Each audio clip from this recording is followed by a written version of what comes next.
Hey everyone, in today's video, I think I've bought myself the worst Christmas present ever.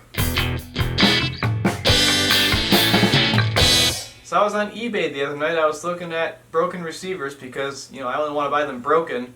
And I came across one that I think is going to really impress a lot of you. Maybe some of you saw it before I bought it, but I'm pretty excited. I'm really excited to see how bad this thing is because it is probably the worst I've ever seen. So let's go.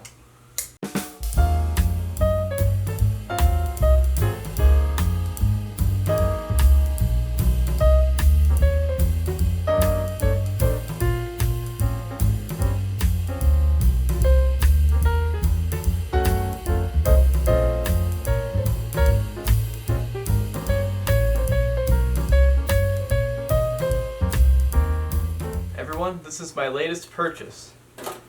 A Marantz 2230. This thing was advertised as untested, missing parts, obviously. And the inside, well, let's see it. Okay, cover's coming off. Oh my god. Holy moly. This is the nastiest, dustiest Marantz receiver I have ever seen. I didn't know it could be this bad. How does this happen? We got our gyro touch right here. It's hanging out. Alright, you gotta see this. I'm gonna bring the camera closer. Take a look at that, folks. That is some dust. That has been in a very not nice storage space for quite some time now. Other than the issues in the front, this thing looks mostly intact on the inside. Let's take a look at the back here. We have broken speaker connections, broken AM antenna, and yeah, everything else is there somehow. Original power cord, how about that? So you know what? I will bet you this thing works. I'll bet you it powers up and makes sound. So that's step 2 here. We're going to see if this thing works. Are you folks ready? I've got this thing on the dim bulb tester. We'll set the power switch to on. And when I flip that switch down there for the dim bulb tester, if that's a bright bulb, we've got a big problem. But if it goes dim, we've got some hope. So here it goes. That is not a bright bulb. That is a dim bulb. And we've got a light. We've got a light here for FM. We've also got a light here for the broken tuner pointer. So that's fun. I believe these are our speaker switches. So I don't have any speakers connected, but I'm going to turn the main on. And I've got the volume set to low. I'm going to check for DC voltage at these speaker terminals and see if it's safe to connect speakers to this thing. Which it should be, since this is a capacitor coupled amplifier. There shouldn't be any issues. So watch the voltmeter. We'll put it across our speaker terminals.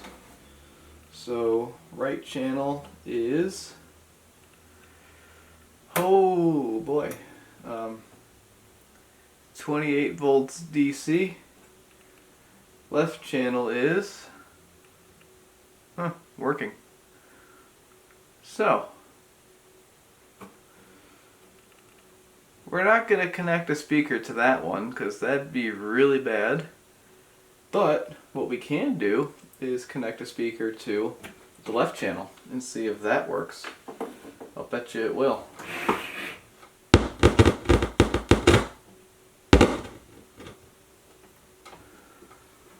So that popping you just heard is actually characteristic of the 2230. It's kind of weird when you hook speakers up to it and turn them on and off. So we're on FM, let's see if we get sound.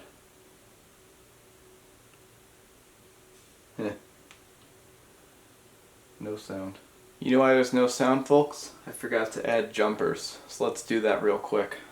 Because the first gen 22 series receivers don't have automatic jumpers in the back. And this one obviously had them removed because they're worth money. Original Marantz jumpers, that is. Okay, we're jumped, and now we've got some sound. Ooh. That's gross.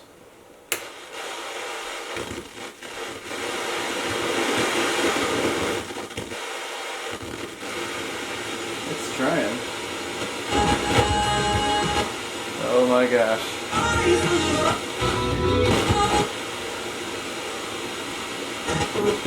Formulate whole food meals. Amazing. Actually worn down.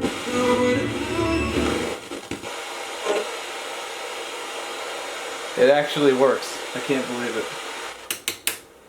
I said it was going to though, didn't I? Alright, now let's get our phone hooked up here.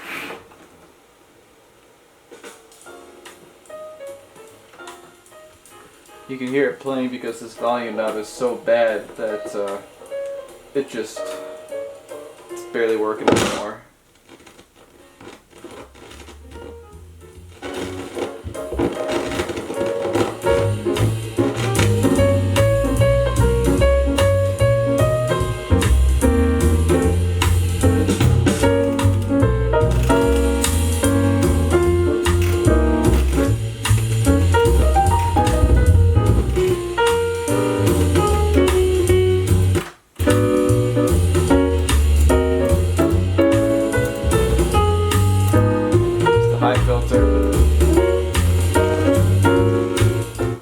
Bounce knob works.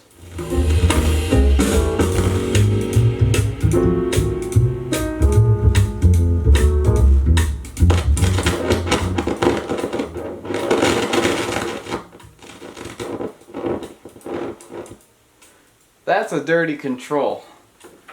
I don't think I've ever heard a control that dirty before.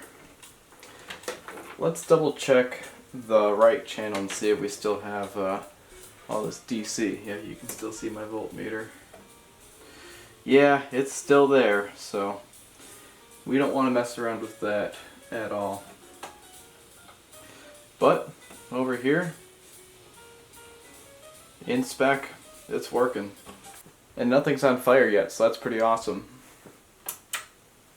I think I've seen enough here. So what do we got here? We need the little plastic piece that goes between the faceplate and the chassis. That piece right there. That's another project. We need lights.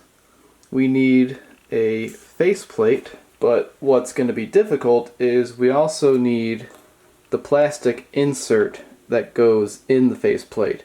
You can buy reproduction faceplates, but you always have to transfer over the plastic piece because it's just glued in right there. We're going to need a volume knob. Power switch on these are horrible, so that needs to be replaced. We need to figure out why the right channel amplifier is shooting out 27 volts DC. We need to reassemble this. Probably just restring it while it's like this. We need a new pointer. We need to clean everything inside of here. And then we need to replace any of these switches that don't survive what cleaning we're able to give them. We need to bend back the chassis right here. See that? That's not right. It's supposed to look like that. And then underneath, I think it's actually pretty clean. I haven't looked yet. Underneath it ain't too bad. We're not missing any screws somehow. It's got feet. But then that reminds me, we need to fix the AM antenna. We also need new hardware to get the cover on, and potentially a new cover, because this cover might clean up okay. It's definitely seen better days, and you can see through, like right there. Look at that orange stuff. That's corrosion on the inside metal slots there. So I don't say this very often, but I'm going to say it in this video. If you want to see this thing get fully restored, brought back to life, look like new again, consider subscribing. Consider sharing this video. Definitely like it. And if you want to share it in a Facebook group, that'd be cool, because then I don't get flagged for self-promotion. Here it is, folks. Project 2230. I hope you enjoy the next videos in this series, and I'm pretty excited to get this thing back to its original glory. Alright, I'll see you in the next one. Okay. Are you ready? Yeah. That one was easy for you. Hey everyone, in today's video, I think I've bought myself the worst Christmas present ever. How's that?